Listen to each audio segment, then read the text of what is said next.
Hello everyone. जो topic आज देख रहे हैं वो है क्वांटिटेटिव एस्पेक्ट्स ऑफ इलेक्ट्रोलिसिस। कि ड्यूरिंग इलेक्ट्रोलिसिस की जो नंबर ऑफ रिएक्टेंट्स हैं कंज्यूम्ड हो रहे हैं और जिसका कन्वर्शन प्रोडक्ट में हो रहा है, और इस ओवरऑल प्रोसेस को अपन इलेक्ट्रोलिसिस के प्रोसेस से जाने जाते हैं। और जो फॉर्म प्रोडक्ट रहता है वो इलेक्ट्रोड पे during this chemical reaction form होता है, and it can be calculated by stoichiometric of half reactions that will be formed in particular electrode. So ये जो calculations है with respect to that electrolysis process, ये अभी अपन जानने वाले हैं. So first calculation is of quantity of electricity passed. So जैसे ये जो term है, ये aspect है calculations of electricity, calculations of quantity of electricity passed, ये aspect रिप्रेजेंट करता है फैराडेज लॉ के लिए. फैराडेज के अनुसार ये जो एस्पेक्ट है, एस्पेक्ट डिज़ाइन किया गया है. So in that case we have to calculate the quantity of electricity that pass during electrolysis, and it is directly proportional to the current that passed through that electrode. That is the Faraday's law, right? And it can be given by the formula, that is Q is equals to I into T with respect to time, right? तो ये जो process है, ये process में calculation होगा quantity of electricity pass during electrolysis is directly proportional to the current pass through that electrode is measured with respect to time. That is also called as a Faraday's law. Second, calculation of moles of electrons passed. How many number of moles of electron actually pass during the reaction is calculated by the total charge passed divided by the number of coulombs. Here जो net charge है 1 moles of electron का, ये है 96500 coulombs, and it also denoted as a 1 Faraday. So in short, what ये क्या हो गया, 1 Faraday is equals to what, 96500 coulombs. So initially इसका जो formula बनेगा, that formula is moles of electrons that actually passed is equals to Q upon 96500 coulombs. Simply ये formula से detect कर सकते हो कि कितने number of moles of electron passed हुए during this process. Third calculation derive करता है जिसे calculations of moles of products are formed. देखो, जब कोई रिएक्शंस होती है तो उसमें प्रोडक्ट भी फॉर्म होता है. ये जो प्रोडक्ट है एक यहाँ पे अपने को फॉर्म करना है, जहाँ पे एग्जाम्पल एक बैलेंस केमिकल इक्वेशन से दिया गया है, जहाँ पे एक हाफ रिएक्शन हो रही है एक इलेक्ट्रोड पे, और जिसका स्टाइचियोमेट्रिक हाफ रिएक्शन इंडिकेट कर रहा है कि कितने नंबर ऑफ मोल्स पास्ड हुए हैं during this process.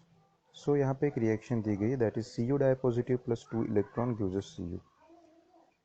Clearly this indicates that कि रिएक्शन रिडक्शन रिएक्शन है, जहाँ पे 2 इलेक्ट्रॉन्स का गेनिंग हो रहा है और production of neutral Cu form हो रहा है. So 2 electrons are getting required for this process.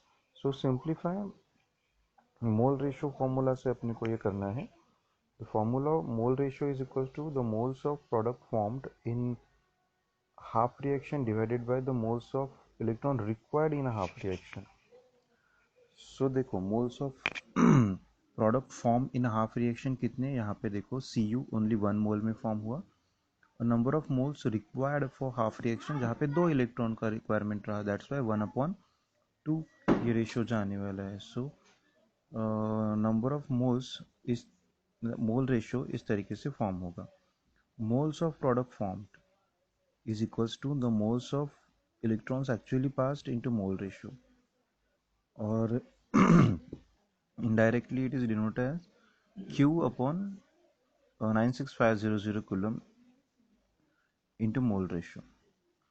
अभी जो Q है वो जो अभी ये रेशियो, अभी जो लॉ दिखा है उसके हिसाब से, फैराडेज लॉ के हिसाब से I into T upon 96500 coulomb into mole ratio. ये फॉर्मूला एट द एंड यहाँ पे यूज़ होने वाला है कि एक कैलकुलेशन जो है मोल कितने प्रोडक्ट्स, मतलब mole of product formed during this reaction, इस तरीके से फॉर्म हो। एट द एंड जो कैलकुलेशन आ रहे हैं मास प्रोडक्ट के लिए, कैलकुलेशन ऑफ मास प्रोडक्ट, जो ऊपर जो फार्मूला यूज़ किया है वही फार्मूला, बट यहाँ पे मास दिया गया, मास प्रोडक्ट बोला गया है, so that's why W moles से डिनोट करेंगे इसे, mass of product. W is equals to moles of product into molar mass of product. So this is equals to W is equals to what, I into T upon 96500 into mole ratio, यहाँ तक पता है। Into यहाँ पे क्या करना है, जो ऊपर दिया गया है molar mass of that product, and with the help of that we can calculate the actual mass of the product by giving this। यहाँ पे एक एक कैलकुलेशंस दिया गया है कि how if we take the substance, so कैसे यहाँ पे ये फॉर्मूला यहाँ पे अप्लाई होगा। सो हियर टर्म के हिसाब से यहाँ पे दिया गया है, सो W1 W2 M1 M2 के हिसाब से दिया गया है। सो फॉर्मूला यही है, सिर्फ यहाँ पे टर्म्स इंडिकेट किए गए हैं। सो आज के वीडियो में बहुत ही शॉर्ट तरीके से अपन ने देखा है कि जो क्वांटिटेटिव एस्पेक्ट्स हैं इलेक्ट्रोलिसिस के क्या है। इन नेक्स्ट डे गैल्वानिक और वोल्टाइक सेल में क्या डिफरेंस है, मतलब क्या है, वो अभी अपने को देखना है। पिछले इस टॉपिक में अपन ने जैसे देखा था नॉर्मली जो इलेक्ट्रोलिटिक सेल देखा था, अभी जो मोस्ट इम्पॉर्टेंट है गैल्वेनिक का, ये देखने वाले हैं।